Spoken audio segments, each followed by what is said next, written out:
It just did. See? Oh. And you can see the clock running and all that. Cheese. So today, you know what? I'm going to say this too. I'm very grateful that we have vanilla Coke. That even though it's not diet, that's fine because I don't want to run out of pop. I'm sorry. Yeah, I meant to grab the zero that one. No, it's okay. You can't cross the border anyways. They don't have it in Canada, so it's fine. It just means I can't drink as much of that because then They have the orange kind here now, though. yeah, I know. I still have another. Not that I'm going to the store. I have another 12 pack of the orange vanilla left. Yeah, because so I far. got a couple at Save On. Yep. So I've still got another 12 pack after that one, and that one's still more than half full. Yeah, I've still got a flat and a half of Coke Zero. There you go. That should last you a while. So I'm not yeah. going to the store. No, that's fine. Not doing it. That's understandable. Not gonna happen. So we are in chapter 8. Are we going to finish chapter 8? Oh yeah, we're going to finish chapter 8. No problem. And then we'll see whether or not somebody said that the way that I read this and you make me keep going reminds them of a teacher in class with a student. Like, have I read enough? No. Keep going. Bedtime. One more story. Okay, Ben makes his way down the hall on level 53. He makes eye contact with a woman, and something bothers him about the exchange. He stops in his tracks, watches the woman walk down the hall, clutching something close to her chest. Trouble, Ben says, and taps Donna on the arm to get her attention. What is it? That woman there, who is she? I don't think this net. Nah, this doesn't. This scene doesn't go anywhere. Yeah. It doesn't. It doesn't go anywhere. So I'm gonna go to the next one. Because that one I'm not happy with, and that one I would like to just do a redo of at some point. Not happy with it. Right. I knew that one was coming. I'm not a big fan of that one. Shannon. Shadow's about to knock over those markers right by his tail there. Oh, yes, he is. Yeah, he was knocking things over in the bathroom earlier. He's knocking stuff down. I tried to do a video with Lilybell, and he kept getting in the middle. Hi. So it's just her growling. Mm-hmm. Hi. I want to do a video where she's not growling, because she's usually such a happy, sweet kitty. But whenever I'm around, I know. Shadow's right there. I know. And that makes her unhappy, because she doesn't like Shadow.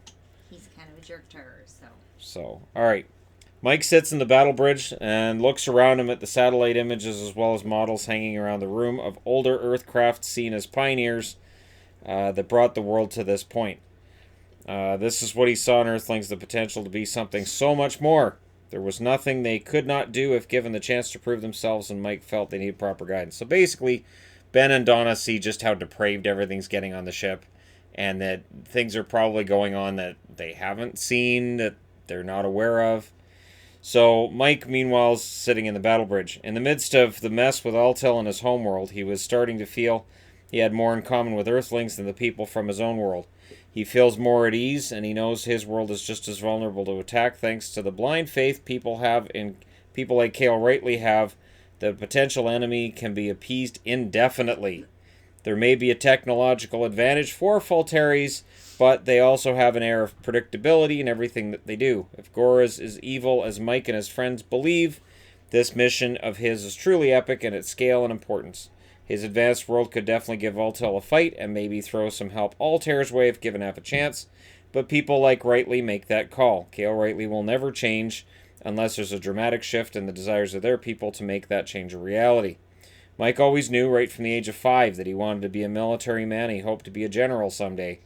He knew that would not be an easy task, but he was determined to make it happen. He'd always been involved with extracurricular activities as a young kid and as a teenager, and then he dove into volunteer programs once he was an adult.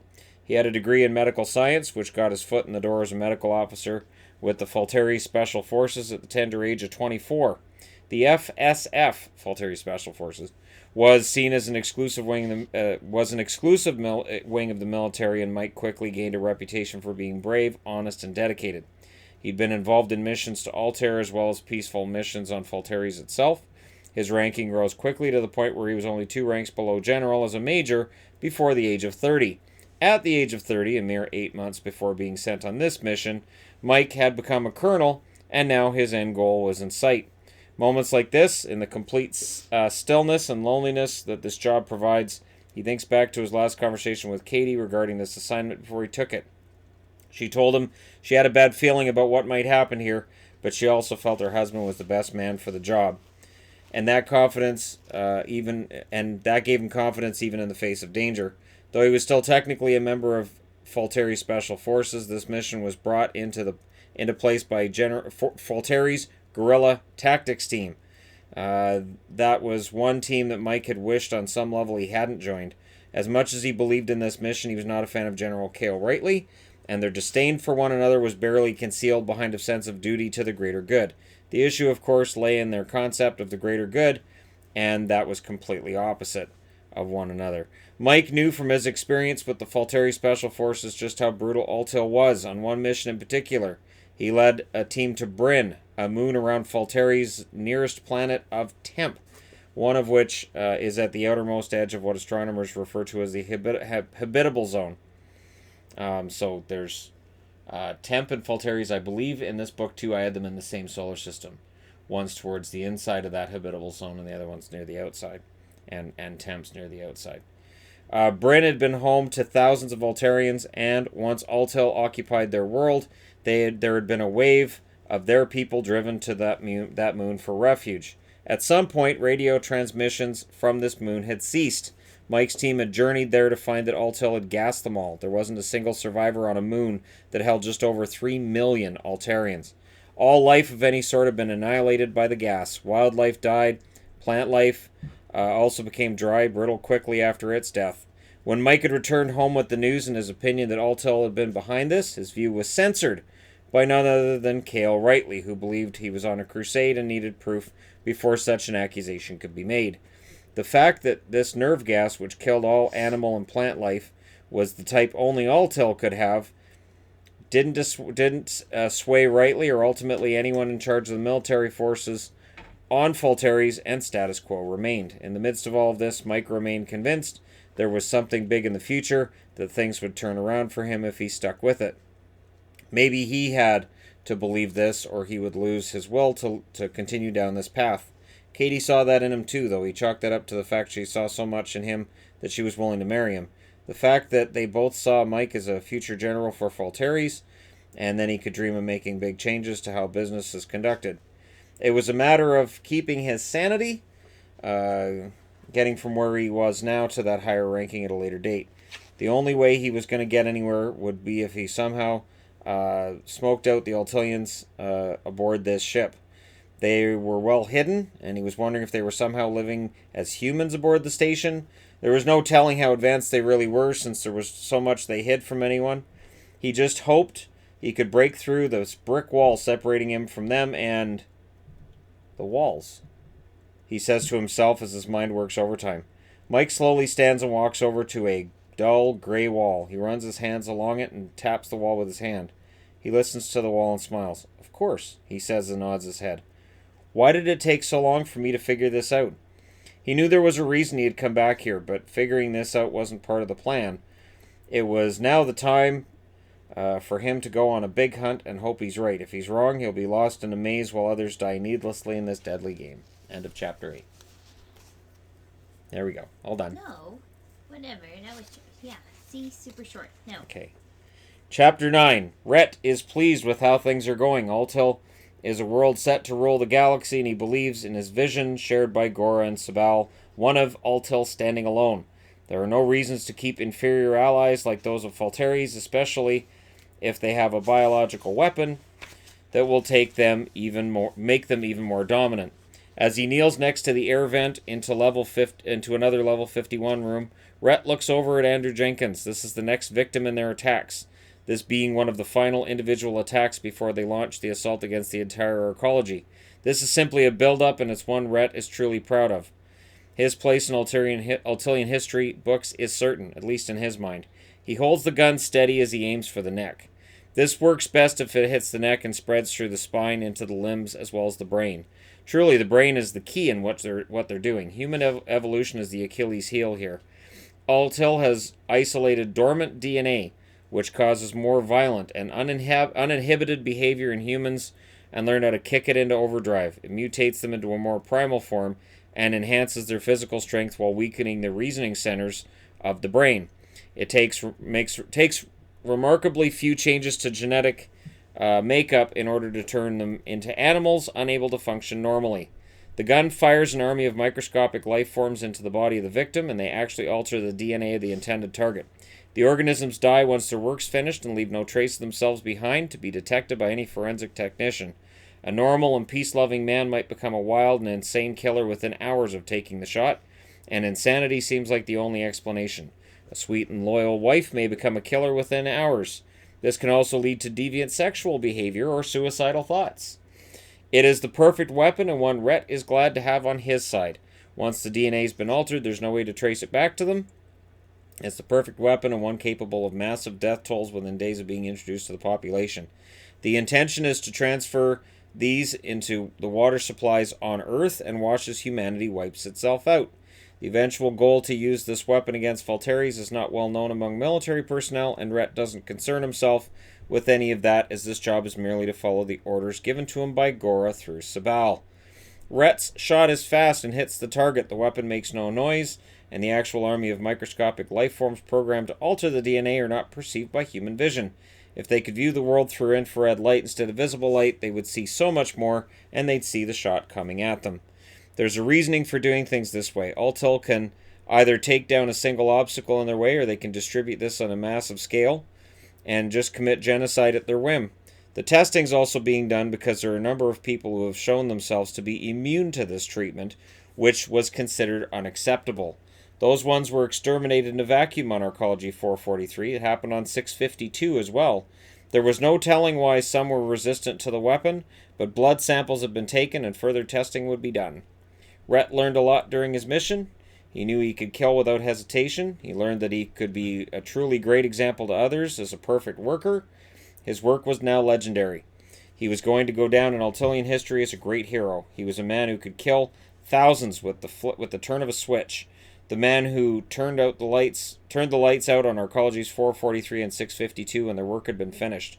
There was no reaction whatsoever from Jenkins as the poison entered his system and altered his DNA. His fingernails didn't grow or turn yellow. His teeth didn't become venomous fangs seeking a fresh victim. He didn't even stop humming whatever annoying tune had been stuck in his head.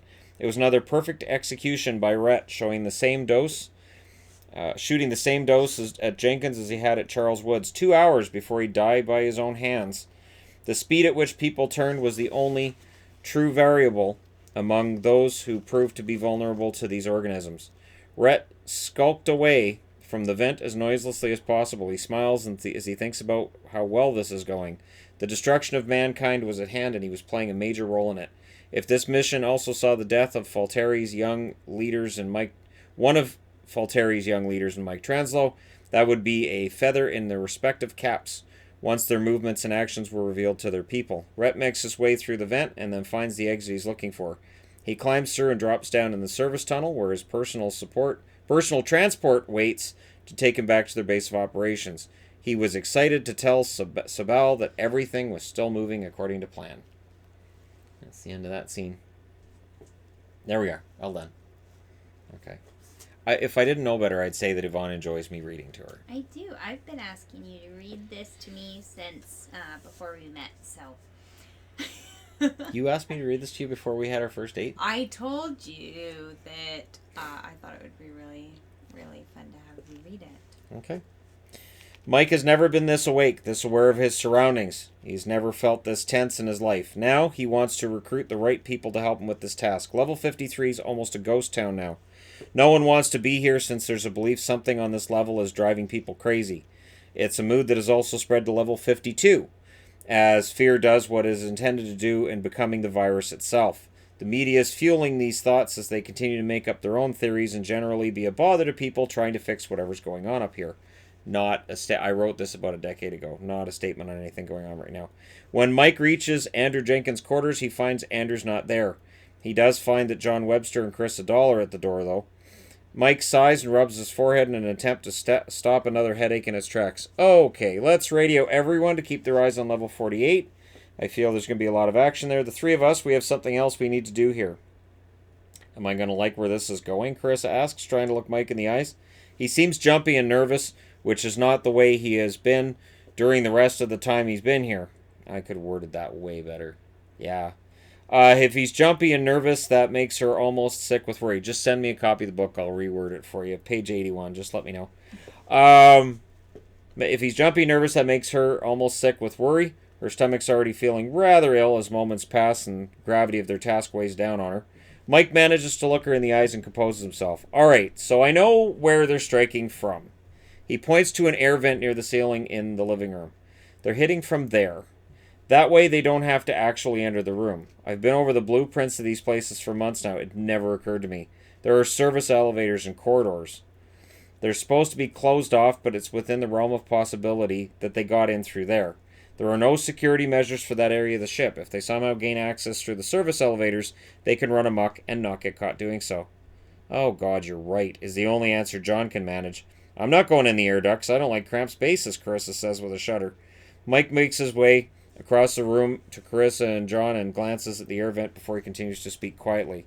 Look, I understand this seems like a lot, but I need the best people with me on this. We're going to encounter more Altilians than I can handle alone. I need some help here. Then take Tanya, Carissa suggests. I want her to lead the others on level 48. As special ops, she can handle pretty damn near anything that happens down there, and she has more experience than almost any of the rest of you. Kristen being the possible exception. He takes Carissa's hand and looks her in the eyes again.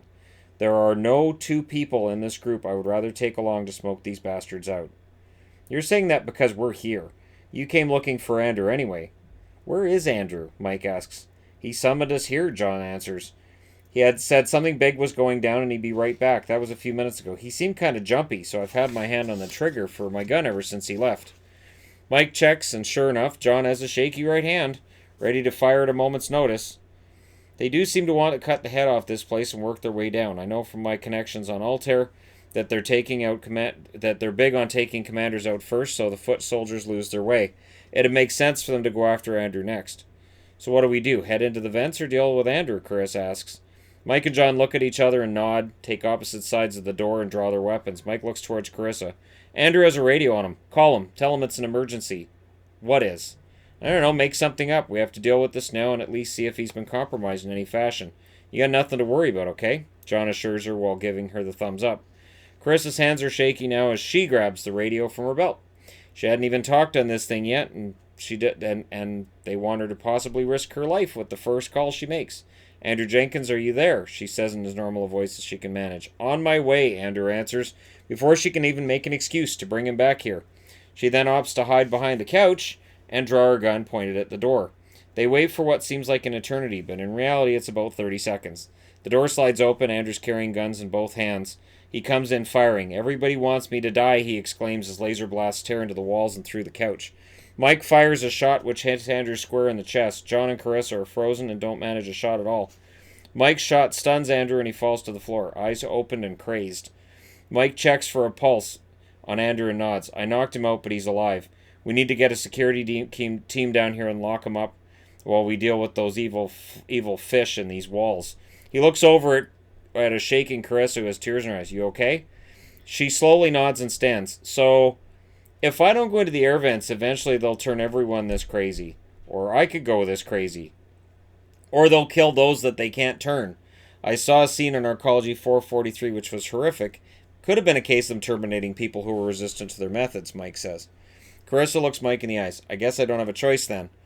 John calls for security to collect the out-cold Andrew Jenkins while Carissa and Mike work on opening up the air vent. The panel comes off with surprising ease. Again, it would appear that Mike was right. And that's the end of that. So, Andrew's gone. That was one of those cases where it was a coworker of mine and I had to go up to him and go, you're dead. It's like, what do you mean I'm dead? And I'm like, I killed you off. And he's like, but Ben's an idiot. Is Ben still? Oh yeah, no, Ben's still alive. But he's a moron. Yeah, sorry. But I was the leader. Yep, sorry. How did that happen? Well, this is the way this works. Because I wasn't sure when Andrew, I thought, well, I don't want to go through this long-winded thing with the character that's kind of like a secondary character. So Right. just to try to speed this along, because we're on page 82 in this book, and the end of the first part is, it's 121. So we're less than 40 pages from the end of the first book. And then we'll get into the second book. So we'll see. But everybody on the internet knows you're a hero now, so that's important. What? The video I posted of you making the masks. That doesn't make me a hero, Shannon. Sure it does. In my eyes, No, it does. It makes me look useful. Well, no. It's a huge difference. No. You That's cleaning up being my crap useful. makes you useful. But, this is important. This isn't just something that my lazy ass could do myself. This is something that, it's important. As you nod and yawn. And I make her yawn. I make her bored. No. All right. So there you go. Flowers and plants make me yawn. We're a ways further into the book. And again, some of the behaviors that people are exhibiting on the ship, I could definitely do that completely different if I was doing it now. So that's why I skipped that one whole scene where I'm like, yeah, I wouldn't write it that way. I knew that scene was coming too. I thought, man, I didn't even like it when I wrote it. It's one of those things where I was like, I'll come back and fix this later. And then I never went back. So, yeah, there you go. We're another short ways through. We're into chapter 8. Something. Chapter 9, I think. I think it's chapter 9 we're into already. And so we're getting closer to resolving this book, which then leads directly into the second book. Which is why if somebody wants to complain they don't understand what's going on in the second book, well, Because you didn't read the first part. you probably didn't read the first book then. Because I've even gone through parts of the second book with that, and I'm like, I know what's going on because it carries on from where the first one ends. Yeah. There are some characters that I brought in that I was like, okay, and I wrote them right back out again, but I tried my best not to do that too often. So, all right, there you go. Thank you guys so much for your continued support. Don't forget to hit like and subscribe if you're browsing your way through. You just happen upon this video, and we'll follow This would be a weird one to happen upon too. You're like right in the middle of the story, so it'd make no sense at all. The heroism. I'd suggest you start at 1. Okay, so anyways, it's part of my spiel. I know, just say this. It's would part be of my a weird spiel. one to I just can't- hap upon and I can't just change my just spiel. keep listening to and. I can't just change my spiel. Because if I change my spiel, then it doesn't feel right. And then I end up doing it twice. So like this, because you interrupted me, now I'm going to end up saying it twice. Where I'll say again, thanks for tuning in. Thanks for stopping by. Hit the like and subscribe buttons. The like button works. The dislike button doesn't do anything. It's really funny though. It's just like the F and key. 'Cause- The F and key on your computer that doesn't do anything. See, I'm pushing it. It doesn't do anything. And we used to You'll make put jokes it about on that. And in like 5 minutes there will be the one dislike from. I think Yeah. it's your biggest fan because he Oh, watches yes. videos as soon as you post it. Yes. He's Yes. very dedicated. Yeah, apparently it's kind of weird. Anyways, It's kind of funny. it is in a sad way. So dedicated. But anyways, thank you guys so much again, and we will continue going through the book. The kids were watching the Jurassic World crapness, the second Jurassic World movie, which is just it just turns into cartoony crap. I've never watched it. It's not very But I good. figured they would like it, so. But again, I didn't really care for any of the Jurassic Park movies for the most part. Right. As much I had 2 little boys that loved dinosaurs, so. as much as I love Bryce Dallas Howard, I You need to can't. watch them. I can't. I do. I like her very much. She's a very good actress, and I can't do it. Can't do it. I'll watch her episode of Black Mirror anytime though. That is one of the best Oh, episodes that of one's a Black good Mirror. one, yeah. That one is great. Yeah. Her social score keeps going down, and you Yes. can just watch her. She goes completely crazy. that's She a can fun play. one. She can play crazy very, very well. So, all right. I hope everybody out there is safe and clear of mind and all of that, and clean of hands as well. So, for those of you that are still isolating, we're there too, and we'll likely be there for a while. So, again, we will talk to you again very, very soon.